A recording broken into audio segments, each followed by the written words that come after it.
ভাই কিছু টাকা দাও না, আল্লাহ তোমার ভালো করব। তোরে যদি টাকা দেই তাহলে ভালো করব। হ। আচ্ছা বল, আল্লাহ কেমনে জানবো যে আমি তোরে টাকা দিছি? আল্লাহ সব কিছু দেখে। এখনো দেখতেছে নাকি? হ। আগে কবি না বেটা, নতুন শার্ট পরাইতাম। আল্লাহ 24 ঘন্টাই দেখে আমাগো। কি কস বেটা, কালকে আমি পাশের বাসার কলিং বেল টিপদা দৌড় দিছিলাম, ওইটাও দেখছে নাকি আল্লাহ? হ। আরে আল্লাহ কয়া দিব না তোরে? ভাই তুমি টাকা দিবা নাকি সেটা বলো। আরে রাগ করতেছিস কেন? রাগ করিস না, আল্লাহ সব দেখতেছে।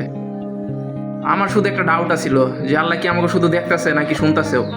শুনতাছেও আমাগো। কি কইতাছিস বেটা? গতকালকে আমি আমার বন্ধুর খারাপ ভাষায় গালি দিছিলাম, তার মানে এটাও শুনছে আল্লাহ? হ, আল্লাহ সব শুনে। আরে ভাই এরকম চললে তো আমি নরকেই যাইমু। যদি আমার টাকা দাও তাহলে যাইবা না? কেমনে? ভালো কাজ করলে স্বর্গে যাইবা। আমি তোরে টাকা দিলে আমি স্বর্গে যাবো, তুই আমার কাছে টাকা নিতেছস, তাহলে তুই কই যাবি? আমি ওর স্বর্গে যাবো? তাইলে কেমন হইলো? তুই কাউরে টাকা না দিয়েও স্বর্গে যাবি, তাহলে আমি কেন টাকা দিব? আর দুইজন এক লগে স্বর্গে গেলে তুই ওই জায়গায় গিয়ে আমার কাছে টাকা চাইবি? আরে না না না না, আমি নরকে যাবো, হইছে? তুই নরকে যাবি? হ। কনফার্ম বলতেছস? হ। তাইলে তো আমি তোরে টাকা দিব না। কেন? এমনি কাউরে টাকা দিয়ে নরকে পাঠানোর কাজ করি না আমি, সরি।